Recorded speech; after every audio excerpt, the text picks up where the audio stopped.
देख रहे हैं के चैनल और मैं हूं आपके साथ परी शर्मा। विशेष में आज हम बात करेंगे वैट से 50 करोड़ के अनुमान की।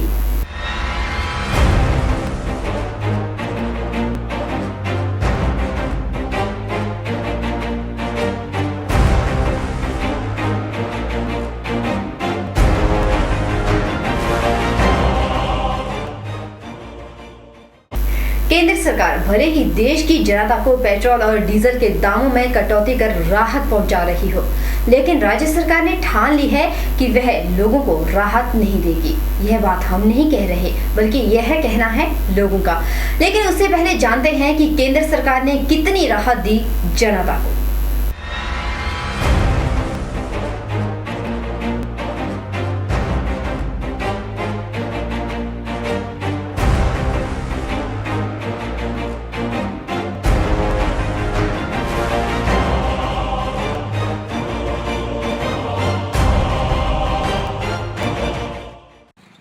यूपीए सरकार जब सत्ता में थी तो उस वक्त लोगों पर महंगाई का बम बार बार फूट रहा था।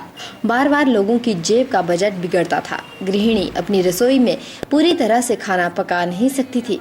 उनकी रसोई का जायका बिगड़ जाता था। बिगड़ता भी क्यों ना, क्योंकि लोग बेहद परेशान थे। जनता समझ नहीं पाती थी कि वह कैसे अपना घर चलाएं। उन्हें समझ नहीं आता था कि वह कैसे अपनी गाड़ियों से सफर करें, वह किस तरह से गाड़ियां चलाएं, क्योंकि गाड़ियां तो पेट्रोल और डीजल से चलती है। यह बात हम नहीं कह रहे, बल्कि यह बात कह रही है खुद जनता।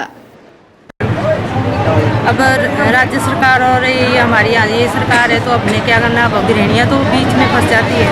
अब बच्चों की जो जरूरतें हैं वो हम पूरी नहीं कर पा रहे हैं, तो इसके बारे में हम सरकार को ही दोषी मानते हैं। गृहिणियों को तो मुश्किल होगी ना चलाने, जहाँ उन्होंने खर्च करना तो सोच समझ के करना, सारी बच्चों के लिए करना, रसोई में देखना, सारा खर्चा पानी सब देखना पड़ता है उनको। तो महंगाई से तो फर्क पड़ेगा ही सबको। लोगों का कहना है कि यूपी सरकार के समय में लोगों को समझ नहीं आता था कि वह क्या करे, कैसे काम करे। उन्हें बस यही डर सताता था कि ना जाने सरकार कब किस चीज के दाम बढ़ा दे। सबसे ज्यादा उन्हें डर रहता था डीजल और पेट्रोल के दाम का, क्योंकि यूपीए सरकार के समय में पेट्रोल के दामों में दिनों दिन इजाफा होता ही रहता था। चीनी, दालें, रसोई गैस अब तो बिल्कुल डाउन हुआ है 6 महीने में। अगर हम 60 साल का कंपैरिजन 6 महीने में करें तो आम जनता समझती है। आज हिंदुस्तान की और हिमाचल की जनता जागरूक है, वो देख रहा है सब कुछ। सब्जियों के भाव नियंत्रित हुए हैं, चीनी के भाव नियंत्रित हुए हैं, गृहिणियों के ऊपर अब सब्सिडी जो है, जो बिना सब्सिडी का गैस सिलेंडर है वो सस्ता हुआ है, तो जनता देख रही है सब कुछ। उसके विपरीत अगर करना है सरकार ने तो इसके तो मुख्य भुगतने पड़ेंगे। पेट्रोल और डीजल के दाम आसमान छूने को तैयार थे। जनता परेशान थी। यूपीए सरकार जनता की परेशानी को अनदेखा कर रही थी। महंगाई का बम बार बार फूट रहा था। फिर 2014 में एक बार फिर से सरकार बदली। सत्ता संभाली बीजेपी सरकार ने। देश के प्रधानमंत्री की कुर्सी पर काबिज हुए नरेंद्र मोदी। देश की जनता ने देश के प्रधानमंत्री के रूप में देखा नरेंद्र मोदी को।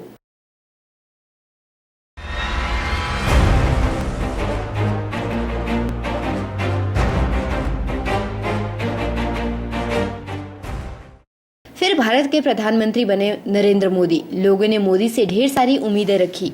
उम्मीद भी क्यों न रखते, क्योंकि जनता ने खुद देश का प्रधानमंत्री बदला। यूपीए सरकार को सत्ता से बाहर का रास्ता दिखाया। पिछले 10 साल से सत्ता संभाल रही यूपीए सरकार एक बार फिर से सत्ता से बाहर निकल चुकी थी। देश की जनता अब नई सरकार से उम्मीद लगाए बैठी थी कि वह महंगाई को कम करेगी, वह उनके जख्मों पर मरहम लगाने का कार्य करेगी।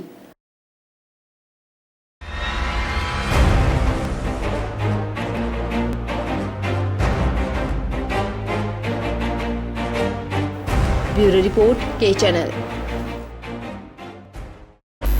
एक और जहां केंद्र सरकार ने 6 महीने में 7 बार पेट्रोल के दामों में कटौती की है, वहीं राज्य सरकार ने डीजल पर 1 रुपया और वैट बढ़ा दिया है, जिसको लेकर आम जनता में रोष नजर आ रहा है। वहीं सरकार का कहना है कि वैट से सालाना आय 50 करोड़ रुपए का अनुमान लगाया जा रहा है और आय 50 करोड़ रुपए हो सकती है। यूपीए सरकार ने लगातार 10 साल में सत्ता संभाली। फिर जनता को मौका मिला सत्ता परिवर्तन करने का। फिर हुई सत्ता परिवर्तन। सत्ता संभाली बीजेपी सरकार ने। मनमोहन सिंह के बाद आए मोदी। जब से केंद्र सरकार सत्ता में आई उस वक्त से अब तक 7 बार केंद्र सरकार ने पेट्रोल के दामों में कटौती की। पेट्रोल और डीजल के दामों में गिरावट आने लगी। 6 महीने में 7वीं बार सरकार ने और तेल कंपनियों ने दाम घटाए। 30 नवंबर को एक बार फिर पेट्रोल 91 पैसे और डीजल 84 पैसे सस्ता हुआ। अगस्त के बाद से 7वीं बार की गई कटौती है। बढ़ना नहीं चाहिए था, लेकिन कम होना चाहिए था और कम होना चाहिए था। केंद्र सरकार कम कर रही है, यहाँ बढ़ा दिया जाता है तो इससे बहुत बोझ पड़ेगा। जहाँ इनके ये जहाँ के इंटरनेशनल मार्केट में दाम कम हो रहे तेल के, यहाँ बढ़ा रहे हैं जी। तो बढ़ना नहीं चाहिए। ये बहुत गलत बात है। लोग वैसे महंगाई से बड़े त्रस्त हैं।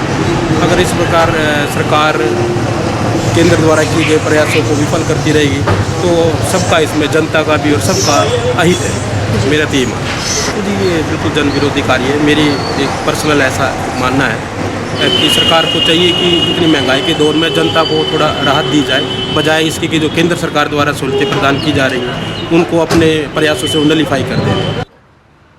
वहीं लोगों का कहना है कि हिमाचल सरकार का रवैया जनता के प्रति कुछ और ही है। सूबे की सरकार ने लोगों को राहत देने के बजाय जनता पर 1 रुपया वैट और बढ़ा दिया है। लोगों में सरकार के प्रति जहां गुस्सा है वहीं नाराजगी भी है। लोगों का कहना है कि प्रदेश सरकार जनता विरोधी कार्य कर रही है। इतना ही नहीं, लोगों का साफ कहना था कि अगर प्रदेश सरकार इसी तरह से महंगाई, डीजल और पेट्रोल के दामों में इजाफा करती रही तो सरकार को इसका खामियाजा आने वाले चुनाव में भुगतना पड़ेगा। बढ़ाया है राज्य सरकार ने, ये बहुत गलत किया है, क्योंकि जो हमारी सरकार है, मोदी सरकार है, वो कम कर रही है पेट्रोल के और डीजल के दाम, बट ये राज्य सरकार बढ़ा रही है। पता नहीं इनको क्या है कि जनता की भलाई नहीं चाहते या क्या चाहते हैं, ये किसी को भी नहीं पता। केंद्र सरकार 3-4 बार अगर कम हो रहा है तो हिमाचल सरकार का भी एक दो बार तो कम करना चाहिए, जिससे आम लोगों को राहत मिले और हमारे गरीबों को थोड़ा सा फर्क पड़े। इससे हिमाचल की जनता त्रस्त है। अगर थोड़ी सी जैसे सेंटर ने राहत दिया, हिमाचल को भी दें तो बहुत बहुत धन्यवाद। इतना ही नहीं, लोगों ने यहाँ तक कह दिया कि केंद्र सरकार तो महंगाई कम करने की पुरजोर कोशिश कर रही है, जबकि राज्य सरकार महंगाई बढ़ा रही है। कैबिनेट ने फैसला किया है, डीजल की बढ़ोतरी की है। ये हिमाचल की जनता के ऊपर बहुत बोझ है और हिमाचल की कांग्रेस सरकार केंद्र की मोदी सरकार से उल्टा कर रही है। आप जनरली देखें देश में आज जिस तरह से मोदी सरकार काम कर रही है, महंगाई पे कंट्रोल हुआ, 5-6 बार डीजल पेट्रोल के रेट डाउन हुए।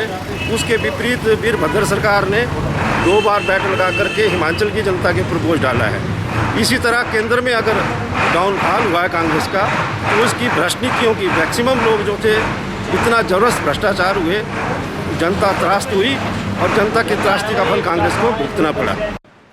बेशक राज्य सरकार डीजल दामों में इजाफा कर रही हो, भले ही वैट बढ़ा रही हो, लेकिन इसमें भी सरकार ने राज्य का हित ही देखा होगा। तभी बैठक में यह फैसला लिया गया है। जनता को भी चाहिए कि वह सरकार का सहयोग करे। ब्यूरो रिपोर्ट, के चैनल। वैट से 50 करोड़ का अनुमान। विशेष में वक्त एक छोटे से ब्रेक के उस पार आपको बताएंगे कैबिनेट ने क्या फैसला किया।